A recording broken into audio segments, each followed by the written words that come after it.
जय जय शिवधारा, जय जय शिवधारा।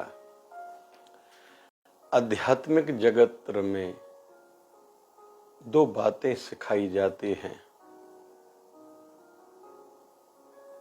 एक वचन है, बात है हरि इच्छा,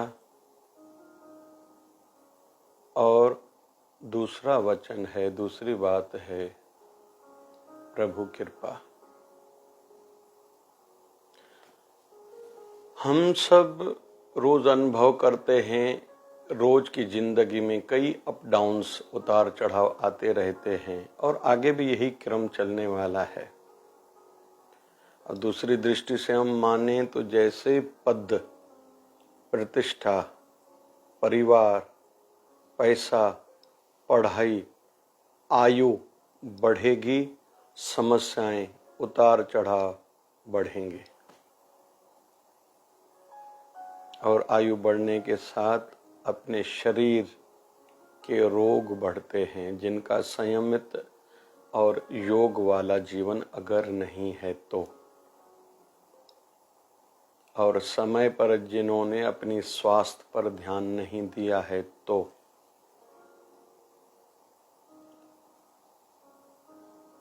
समस्याएं बढ़ेंगी, अप डाउन्स बढ़ेंगे। अभी कुछ ऐसी क्यों न अच्छी आदतें अपनाई जाएं कि आने वाले उतार चढ़ाव हमें ज्यादा डिस्टर्ब, दुखी न कर पाए, और इसको यूज टू माने। जैसे हम छोटे थे, घर वालों ने प्लास्टिक की कार लेके दी थी, टूट गई थी, नहीं मिल रही थी, हम बहुत रोए थे, लेकिन आज उसके लिए हम नहीं रोएंगे, क्योंकि हमें पता है उसका क्या वैल्यू। हम मैच्योर हो गए, वो हमारे लिए तुच्छ है, छोटी बात है। वैसे क्यों न आध्यात्मिक स्तर को, मैच्योरिटी को, समझ को इतना विकसित करते जाएं, बढ़ाते जाएं कि हर बड़ी से बड़ी समस्या जो दुनिया वाले जिसको मानते हैं वह हमें रूटीन लगे, छोटी बात लगे। जैसे गृहिणी भोजन बनाती है तो आग के ताप को रूटीन मानती है कि रोटी बनाने पे ताप आएगा ही, सहना पड़ता है, गर्मी शरीर को लगती है, ये रूटीन है, इसको कुछ अलग दुख नहीं मानते। वैसे ही जिस भी फील्ड, फैकल्टी में जो व्यक्ति है, एक मजदूर मजदूरी करता है, भार उठाना पड़ता है, किसी क्लार्क को, बाबू को पूरा दिन कुर्सी पर बैठ के लिखना पड़ता है, टीचर को पूरा दिन बोलना पड़ता है, माताओं को पूरा दिन भर घर का काम करना है, बच्चों की देखभाल, घर के बुजुर्गों की सेवा, पति का ध्यान, पति के मूड का ध्यान, पति के मित्रों का ध्यान रखना पड़ता है, घर की साफ सफाई का, सजावट का ध्यान रखना पड़ता है, अपने मायके की सुध रखनी पड़ती है, भाई बहन, माता पिता का ध्यान रहता ही है, पड़ोस के रिलेशन मेंटेन करने होते हैं, काम वाली बाइयों के संदर्भ में सोचना होता है, तो वह इसको टेंशन नहीं लेती, रूटीन मानती है। भाइयों को बैंक का काम है, लेना है, देना है, काम संबंधित किससे मिलना है, रिलेशन मेंटेन करने हैं, किसी के घर में शादी विवाह आदि मंगल कार्य में या दुख के समय में जाना है, बिरादरी हो, फिर समाज हो, फिर धर्म का विषय हो, राष्ट्र का विषय हो, इनकम का विषय हो, इनकम बढ़े, जो है कम से कम वो बनी रहे, घटे नहीं, धंधा बना रहे, बढ़ता रहे, एक से दो धंधे कैसे करूं, इनकम सोर्स एक से दो कैसे, दो से तीन कैसे करूं, तो पुरुष ये सोचता है। तो हर कोई अपने अपने क्षेत्र में जो काम करता है उसको रूटीन मानता है, और रूटीन मानना चाहिए। एक आध्यात्मिक व्यक्ति जैसे जैसे गुरु शरण में जाता जाएगा, ज्यादा सत्संग कथा सुनेगा, तो उसके मन में विचार आता है साधना ज्यादा करूं, अभी मेरे जीवन में त्याग बढ़ना चाहिए, वैराग बढ़ना चाहिए, लेकिन उधर से बच्चे बड़े हो रहे हैं, घर की समस्याएं बड़ी हो रही हैं,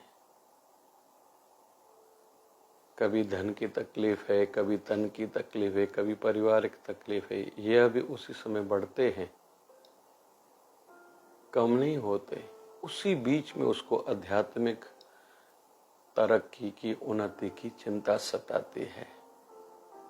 तो जो साधक इसको रूटीन मानेगा और संसार को ज्यादा महत्व न दे के आध्यात्मिकता को ज्यादा जितना महत्व देगा, उसकी अवस्था बढ़ेगी। और इन झंझटों के बीच में हर किसी को गुजरना है।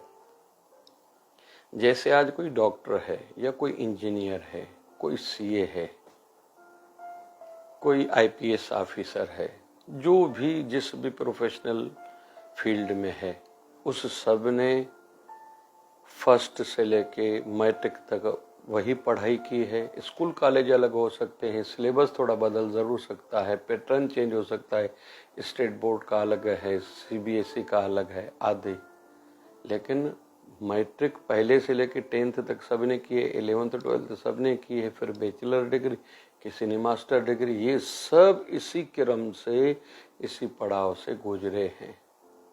वैसे ही आध्यात्मिकता में भी यही नियम रहेंगे, संसार में भी यही नियम है। तो इस बीच में खुद को संभालना है, संसारी दृष्टि से और आध्यात्मिक दृष्टि से।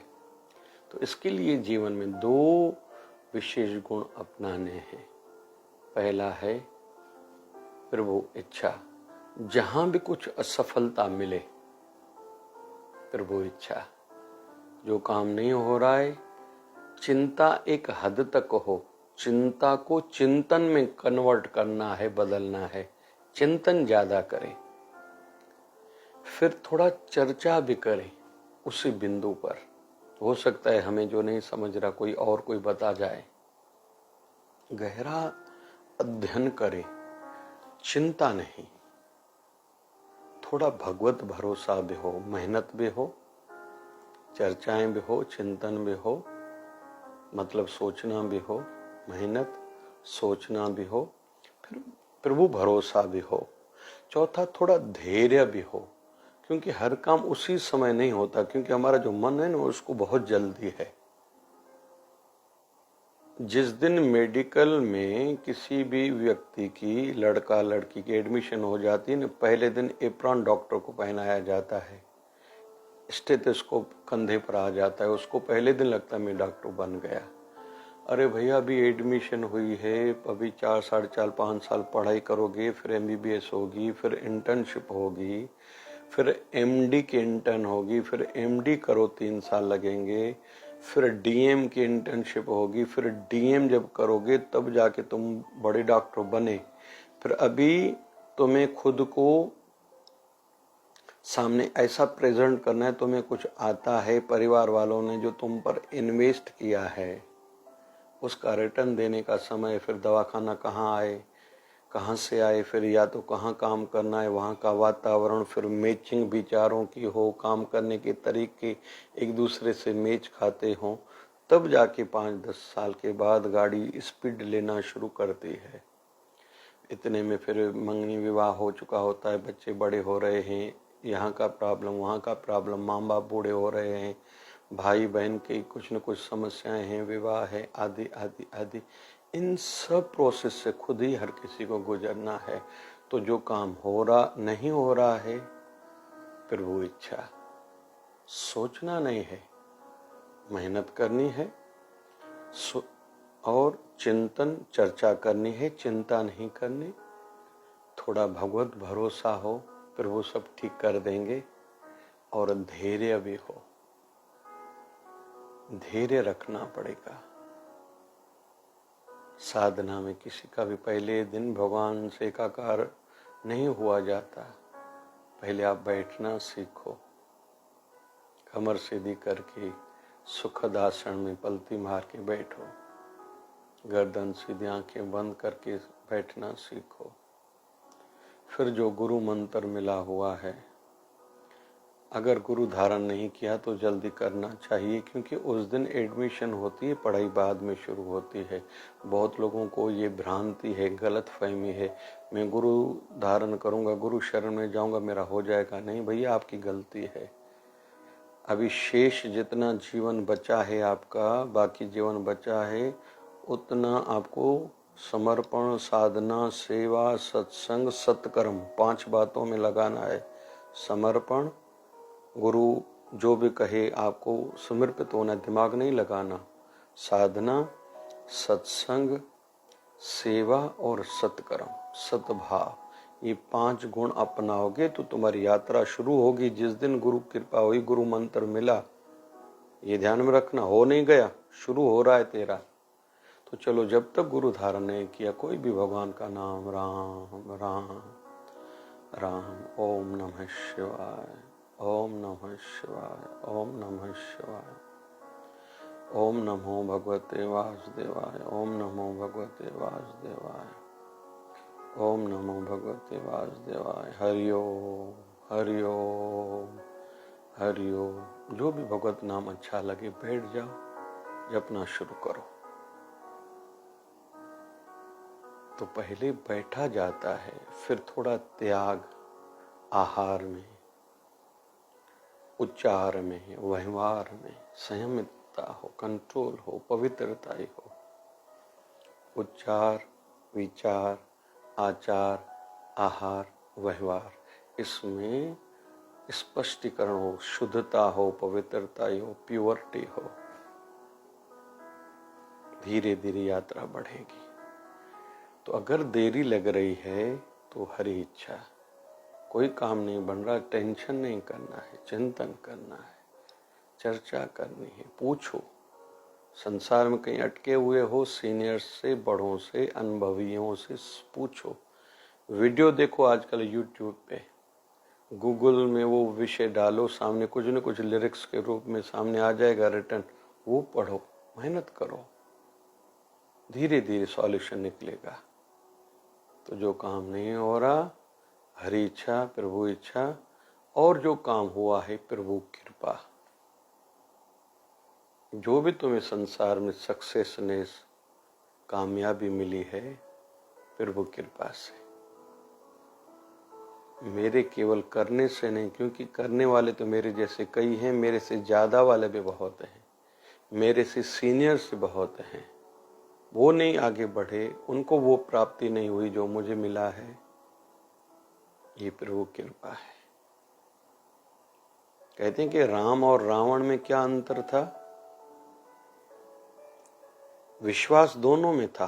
राम को खुद पर विश्वास था, रावण को खुद के अहंकार पर विश्वास था। दोनों में बस अंतर है। परिणाम क्या हुआ? रावण को हर साल दशहरे के दिन जलाया जाता है, राम को पूरी दुनिया पूजती है, अपना आराध्य, अपना आदर्श मानती है।